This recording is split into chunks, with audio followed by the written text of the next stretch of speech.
I'm Elisa and this is the InsecureEpicure, and today we're making Asian tuna salad with rice noodles. I turned my oven on at broil and I'm going to put a tablespoon of sesame seeds into a baking tray, spread them out, and I'm going to put them in the broiler. Sesame seeds are going to broil for about 3 to 4 minutes. You want to keep an eye on them so they don't burn. The nuts burn really fast because of the fat, and they're going to be golden brown. And I'm going to set some water up to boil because I'm going to need to blanch my vegetables and cook my rice noodles. So I'm going to put water on to boil and make my dressing. So I have 1 lime. Limes are funny. The more mushy and kind of speckled they are, the better they are. You can give it a push. Before I juice it, I'm going to zest it. So I throw that into my mixing bowl. And then I juice my lime. So I finished juicing the lime. I'm going to throw that in the bowl. My fish sauce. Okay, this is called nam pla in Thai. It is made out of fresh fish, fresh ocean fish, which are put with salt in water in huge vats, and then it's fermented. I'm going to need 2 tablespoons of this in the bowl, 6 tablespoons of water. So I just grabbed my fish sauce instead of my sesame oil. The packages look the same, the colors are the same. Make sure you're using the right ingredient, otherwise something's going to come out really salty. So sesame oil is really strong, so I'm only using 2 teaspoons and 2 tablespoons of sunflower oil. So that's it. And I'm going to get some of these things out of the way and get my cutting board. So I've got cucumbers here. I'm going to peel them. It's in the middle of the winter and I don't know where these cucumbers came from, so I don't really like using the peels. Grab my compost. I compost, not when the snow's really deep, but I've got enough space that I can put a pile of used vegetables in the backyard, and it cuts down on my garbage and it helps my garden. Some people like cucumber seeds, some people don't. I'm actually going to go get a tool that helps for people who don't like cucumber seeds. So if I don't want the seeds, I cut the cucumber in half and then I take a grapefruit spoon. You can get them in most supermarkets, I think, or where you buy silverware, but it's got little serrated teeth, and what you do is you can dig it in and run it along the cucumber and all the seeds come out.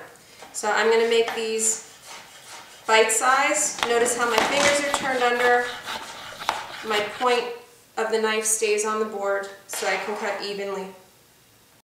So the next ingredient is scallions. Now I'm just going to take the bottom of the stem off. What you do is you hold the scallion at a diagonal and cut it a diagonal. And I usually cut for as far as the scallions look healthy. I have snow peas and snap peas. I prefer snap peas. They are less bitter and they have a little more tooth to them. They're not as flat. What you would want to do is you would want to check them at the end and pull and make sure that they're not stringy. The older they get strings on the sides. So my water's boiling. I'm actually just going to do 1 set of peas today. My daughter's going to eat the other ones. So I'm going to cook these really fast. I just want to barely blanch them. So I throw them in the hot water and I take them out because they're going to cook a little even after I take them out of the hot water. I don't know if you can see the difference from beginning to end, but okay. And now I'm going to use that same boiling water to do my rice noodles. There's all kinds of rice noodles, different thicknesses. There's really thin ones called threads. There's these which look a little like linguine, and then there's really fat ones. These are my favorite. I just like the texture. You can use whatever you can find. So you don't want to overcook these. If anything, you want to err on the side of undercooked, and they cook for about 5 minutes in boiling water. So when you put the noodles in the pot, you want to make sure you give them a good stir. Once they're all in the hot water, they're going to stick together. Alright, so the noodles are, you can tell, they're slightly translucent. You can give one a taste. You want them a little chewy because they're going to sit in cold water and they'll probably cook a tiny bit more. I'm gonna get some ice water and dump the noodles in. So I'm going to move my beans out of the way, and I'm going to grab my radishes. Now I've left them like this to show you something. I store my radishes in the fridge with most of the top. When you buy them, they have that huge thing of leaves on them. You want to cut that off as soon as you buy them because it actually sucks the moisture out of the radish and dries them out. And I'm just going to trim the tops and the bottoms. So again, we're looking for mouthfeel. What I do with the radishes is I make a flat part because they're round, they can roll around, and then I start cutting. You want them pretty thin, but not too thin.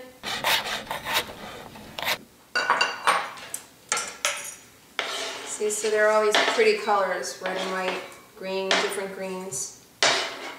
And they say you're supposed to eat lots of different colors, right? It's better for you. So we're almost done. I've got my watercress, which I'm just going to chop up into bite-sized pieces. Even though it's watercress, it grows in the water, I still like to wash it because I don't know where it's been. I'm going to do the same thing with the cilantro. I'm not going to use quite this much. I'll use half a bunch. All I do is I'm going to coarsely chop this. And I'm not going to use, you know, the really stemmy parts, but the rest of it, I'm going to wash these. So ginger. This is totally personal. I'm going to cut about 1 inch off a knob of ginger. So the original recipe called for pickled ginger. I like fresh better. If you do not have a vegetable peeler, you can actually use a spoon to take the skin off of ginger. It takes the perfect amount off.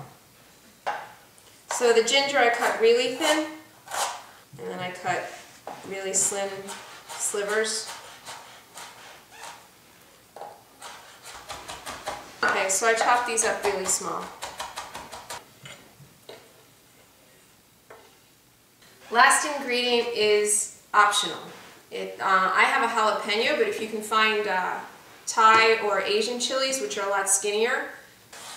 Now, everybody thinks that the seeds on peppers are what's hot, but in truth, it is the, what do you call it, the little white bits on the inside of the fruit that are truly the hottest. Be careful when you're cutting chilies also, the outside, like peppers, are really slippery, so you might want to turn it upside down so your knife catches and you don't slide off the pepper. Okay, so these steaks of tuna are about 1 inch thick. I'm going to get a large frying pan big enough to hold the tuna in.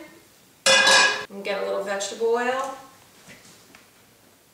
You want the pan really hot so that it sears the bottom of the tuna and the tuna doesn't stick to the pan.